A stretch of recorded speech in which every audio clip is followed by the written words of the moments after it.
Hello and welcome. It now has been about 2.5 months that I'm using the Huawei Mate 20 Pro here. This very nice looking flat smartphone. So I want to give you a 2 months review, give you my impressions of the phone. I'm probably repeating some things I already told before, but hopefully it will still be informative. Uh, as always, I try to talk about the problems and bad things first. This is just a preference of mine. For one, often you have reviewers who are praising stuff overly and are not really talking about problems at all or don't know about problems. So let's dig into that.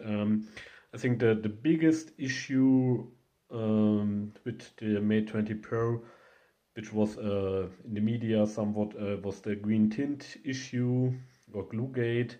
Um, with some of the early devices which are shipped with LG screens like mine here, there's the issue that if you have a very dark backdrop and have a grayish color on the screen, you get like a small green halo. I have a video where I showed the effect and how you can replicate it in case you have a Mate 20 Pro and are unsure if you have the problem or not. On my device, it's not a big issue here, but I may get it replaced anyway because who knows, maybe will get worse or something. This is the glue gate issue. I wouldn't expect if you buy a new device that it still is somewhere present on new devices. I would really not expect it, but maybe check out my other video. It's something you could also try in the store or something, or if you maybe have some, if you're a seller and have some on shelves or something, you could test them and see if this is an issue here or not. Uh, then another thing was that the notifications do not really work as good as on other devices, but it's more like an energy saving function here in the device, which yeah, it restricts how notifications are sent. I made a video how you can somewhat negate the problem. Doesn't work 100%, but most of the time it's not really an issue. But it's like the energy saving options as the device comes out of the box are suppressing notifications from most apps quite severe. So this is something you have to change. Then the third thing, which I not really have so much of a personal problem, but you can see where I have like a small scratch here, like 3 small scratches. I think there's only one who's visible, but yeah, the whole device seems to be one of the more fragile ones which came out this year. So if you watched maybe Jerry everything, he managed to he scratched the display and then he bent it and it broke around the scratch.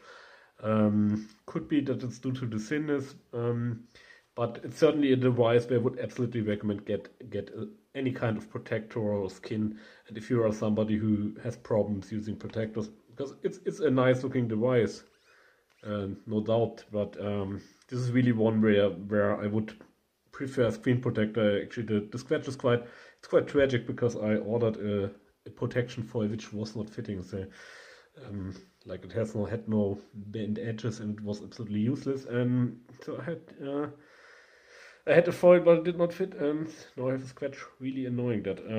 Yeah, but this is a device which tries to get some protection, and basically, if you have any phone with glass back and front, you should use protection. But this is one where it's especially severe, and if you don't like skins or stuff, you should get a more durable device out of the box, I would say. You save a lot of money and nerves with it. But this were the more or less negative points or problems, if we want to call them that. Let's talk a bit about the big selling point. I think the camera. And actually, I'm overall I'm quite happy with the camera, but a problem for me with the camera is if you have small children, the autofocus for me it seems a bit slower than on my older Sony phones. So it's like somewhere in the milliseconds area. But I have often, and we have in the moment it's winter time, we have bad light all around. I often have the problem that the faces are not getting quite sharp, and this is a bit annoying. On the other hand, you have the three camera setup. You have a wide angle lens. You have so this is like the same scene with wide angle and with a zoomed in perspective. So you really have much more options than on any other smartphone on the market at the moment. And especially with the portrait mode, if it really kicks in, you get really astonishingly good photos. But especially if you have small, so my camera shut down due to overheating. So, but especially with smaller children, it's not quite perfect. Another beef of mine, which is not really with the phone itself, but with other reviewers, is the night mode, because you can make quite good night pictures with it. But some reviewers are claiming that you can go into a pitch black room and make a picture, and yeah, that does not really work. But I made a video on that topic as well, so you maybe want to check out that. So overall, for everybody who does not like to make pictures of his kids or other fast-moving stuff, I think the camera is quite excellent and really recommendable. Also, one thing on video, sometimes there's like a small, there's some sound fragments like an echo in the background sometimes, which maybe comes from the Huawei AI. I'm not quite sure, but this is something to be recognized. Of course, if you're doing night pictures with moving stuff, you get some ghosting here from the people moving around, but overall it's quite interesting. Here you see like where the sharpness is not quite where I would expect it to be from my experience with Sony phones. I think another important point is the battery, because this has one of the biggest battery out there at the moment, especially in this size and weight class. So far I'm usually charging a bit too much, but I cannot really see any battery wear at this point. And like 2 months with I have like 68 full charges in 141 sessions, so I'm usually charging like at least once a day. But at the moment I don't see really any battery health decline here, at least with this app which I'm using to tracking it. The thing with this thing, with the fast charging, with the quick charging, with this charger, despite it being quite big and bulky and a bit difficult to carry around, this thing charges in under an hour if the battery is so totally drained. So one time I came home with like around 4-5% battery. I went to the shower, put it on the charger, came out of the shower, and it was like 40% full. So it's really charging extremely fast. But it's also getting warm, but as far as I can tell, the charging is not really overheating the thing. So I think Huawei made a good job of transferring the heat to the outside here maybe. But it's still a bit worrisome, so I try to not charge it too much with a quick charge. I'm usually using the wireless charging function, so I will also spare my USB Type-C port. But so from the first impression, this is really a phone where you can go several years with the battery, especially since it has much more breathing space than some other batteries on the market. And this maybe, now that we have the glued-in batteries in every phone, which you cannot easily replace, is maybe one of the points where you most likely go and change your phone. So yeah, I think it maybe makes good a bit of its fragility with the battery size, and probably hopefully live. But if you're watching the video in let's say 2 or 3 years, just ask how it went. I'll write in the comments then.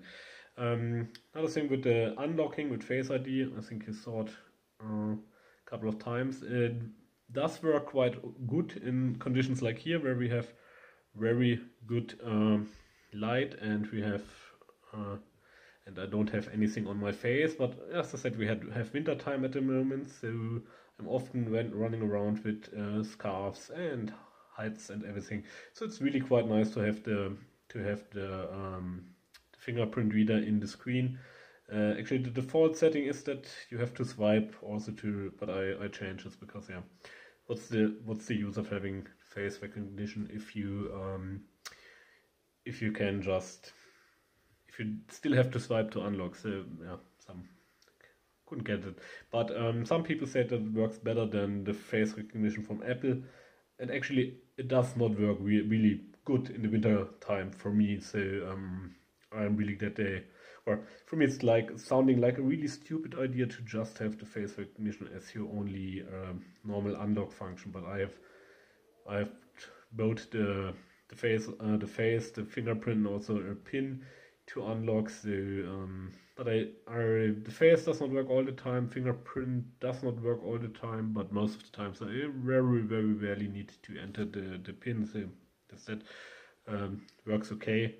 But I would not say not as perfect as some people make it out, and especially if you are wearing stuff around your face, it can get tricky. And it's mostly in these situations where you need it the most where it doesn't work. So, like outside when you just have one hand and everything. Yeah. But enough about this. I think the wireless charging, where you can use this to charge another wireless charging device. I think for me it's a 100% a gimmick. There is no real use for it in my book. I don't see where this could be useful. But yeah, it's a gimmick. It's there. Maybe there's some emergency situation where it could be useful, but in the end you're losing so much more energy charging another device with this. You really would go better with just extending your energy saving settings on your Huawei Mate 20 Pro instead of charging any other device. Not quite sure if you could use it as a wireless charging station, but I don't think so. At least it would not give you really much of a charge anyway. So yeah, so these are my experience so far. I'm quite satisfied with the device overall. As I mentioned before, especially with the big battery, I think this has a good lifetime ahead of it if you put it in a case and if it does not break. So yeah, it's a bit in the middle. So there's some good features, some bad features. I'm now going to install a full protection case around it and see how this works. And there's also one thing with it has extendable memory, but only with the Huawei Nano memory cards, which are extremely expensive at the moment and not really available in much sizes. So this really a thing where we don't know how it will go, because if other manufacturers jump on the train and use this thing as well, it could become the industry standard and we have no problem. But if Huawei abandons this nano memory, it could be that there are no cards available in maybe 1 or 2 years. So this could become a problem, especially if you go the direction of longevity for the device, because I think the extendable memory is a great feature to keep the device running longer. And I would really like to put a 256 gigabyte card into this, but they are around 150 euros without shipping and only on eBay at the moment, at least here in Europe. So yeah, I'm really not seeing it happening. I'm still too much of a miser to do that. So, but the 128 gigabytes internal memory do work quite fine as well. So there's something to be aware, especially if it's in a couple of years. I check if those cards are available, if they are cheap, if you can get them. But today it's a bit, you don't know where it's going. Maybe you have to get a card really expensive, and maybe there will be a limited supply in the future or no supply at all. So thanks for watching, guys. I hope you enjoyed the video. Write it in the comments if you have any questions, ideas, anything, and I really would like if you subscribe to my channel, share your opinion. Yeah, thanks for watching. Bye bye.